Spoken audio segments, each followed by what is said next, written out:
เรากำลังสิเดินทางไปไต้หวันแต่ผ่าทีว่าแต่ก่อนเราเคยไปซอยแปลภาษาที่ว่าเขาจะมูลนิธิของไต้หวันมาอย่างวะมาซอยหันษาอ่านแพงผักไต่ของเราเนาะก็คือในเมืองปากสองกับแพงอัตตปือแถวก่อนที่เขาจะไปเดี๋ยวเที่ยวนี้มากก็มีผู้สมดี2 คนที่ว่าได้รับเคสไปผ่าตัดอยู่ไต้หวันนะเมื่อยยังไม่ต้องเหงานำคิดยังบอกมันสองมันกับเบอร์กันนิดนึงค่ะแหละเราได้ไปเจอกันในไต้หวันเลยเนาะในสุดท้ายให้เบิ้งคือเก่าแต่ว่ามียังหนาเดิมแต่ยังบ่เบื่อกับเบิ้งเด้อโอเคบ๊ายบาย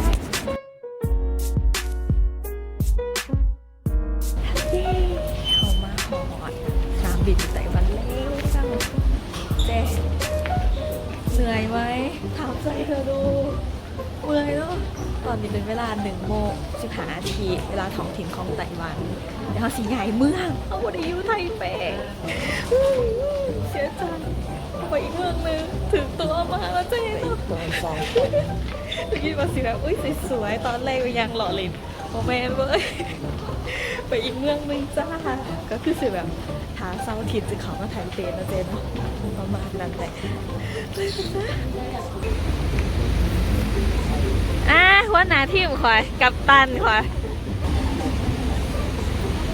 ดีใจบอมาหอดไต้หวันแล้วดีใจบอดีใจนะดีใจสุดๆเลยโอ้คอยก็ดีใจคือกันคอยก็อินคือกันใครก็ซื้อผี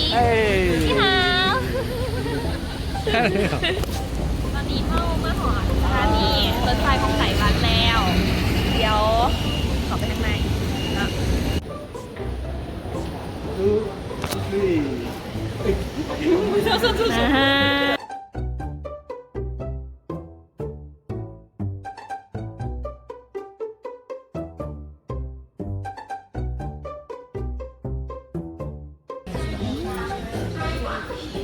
ทีมงานของเรา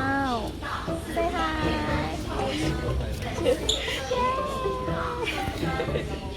ก็นะฮะของเรานะฮะคันแรกของเราเป็นคนที่ว่าพาเขาไปส่งอยู่อีกเมืองหนึ่งที่ว่าสิงคโปร์เลียนเจอกันที่กัวเลียนอ่ะ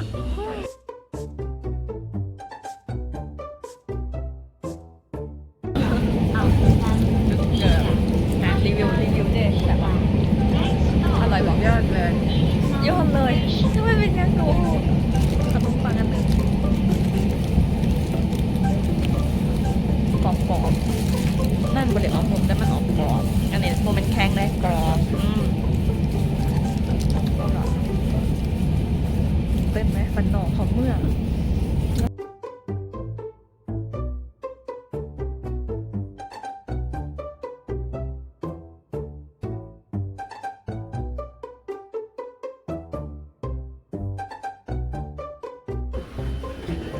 你好，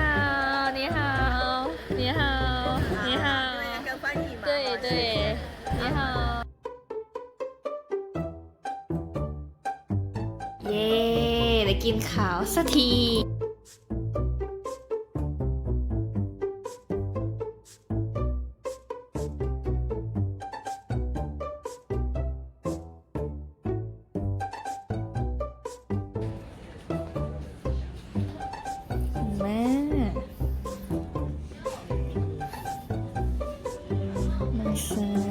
โอ้ยยิ้มแย้มแจ่มใส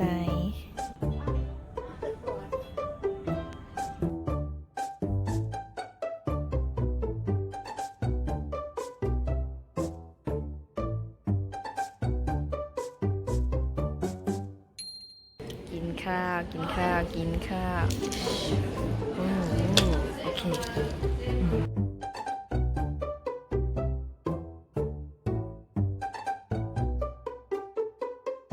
ฮัลโหลมือที่3ที่เขาอยู่เข้ากันเลยเบียเข้ากับมายางอยู่ตลาดคำซื้อยังไงตรงตาเหมือนเยสื่อนะจ๊ะก็สิแบบเขาเริ่มแบบเขาขายอีสังของกินหลายอย่างงงยางมาโขดไกลเลยเว้ยทุกอีแบบในแท้ที่บอกว่าน้อยเดียวยางแบบก็โดนเกือบเพิ่งโล เกิน1 โลแล้วแหละประมาณ2 โลหรือ3 โลได้เมื่อยเดี๋ยวไปหายังกินกันได้บาย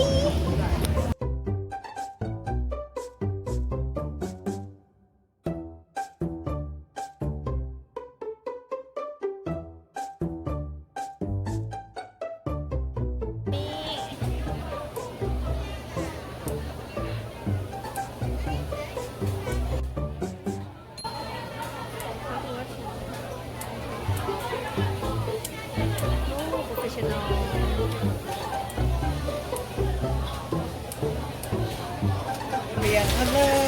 ย เดี๋ยวมันเลิศไปนี่เขาเกมสุดท้ายเนาะไปเจ๊คุยเลยคุยโทรศัพท์ฉันกันน้ำได้ไหมที่สุดก็ตรงนี้แหละเขาเลยว่าข้างในตีนมันลอยตีนนี่มันลอยหนาเลยนะไม่โอเคมาก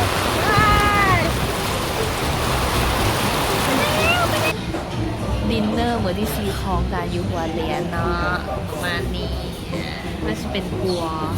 แบบเป็นหมอหอนสร้างอะไรสักอย่างแต่ก็ตีแสงข้างมันเป็นไฟไป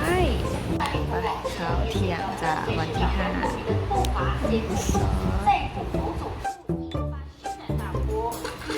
让我们看看这篇说明的争议内容。除了赞叹韩国鱼是奇才，甚至还预言他会成为台湾未来的总统，还说经济统战是一体两面，跟随韩国瑜的步伐，先顾肚子，再顾佛祖之类。หานี่คนร้ายเพราะว่าฟู้ดแพนด้าเขาจะมาเอาลายหลุดเห็น3-4คันแล้วเมื่อกี้นี่เจะปุ้ยก็เลยตัดสินใจจะกินหานี่ สร้างอายผู้เบาแล้ว บายอย่างเขาถ่ายผู้เบาอ๋อเสือเทาโอ้เสือเทาแซ่บเสือเทางานดีเอาไหมซื้อย้อนยัง สื่อย้อนผู้เบาแล้ว โอ้ซื้อย้อนผู้เบารอพุ่นวะ โอ้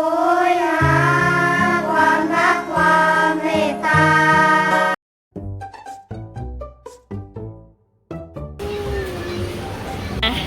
ดินเนอร์มื้อที่หาของเราเป็นหาแบบสไตล์คล้ายๆคือมาราทางแต่มันก็ไม่ใช่แล้ว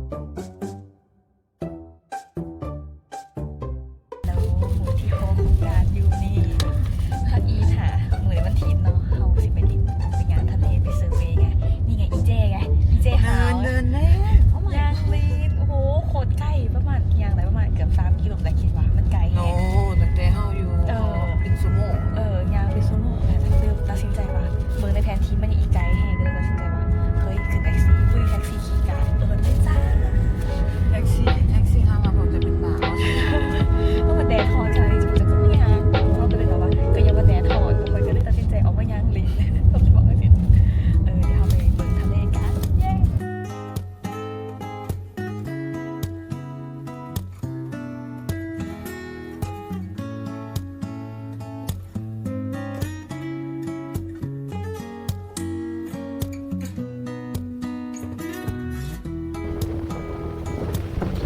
วิตามินซี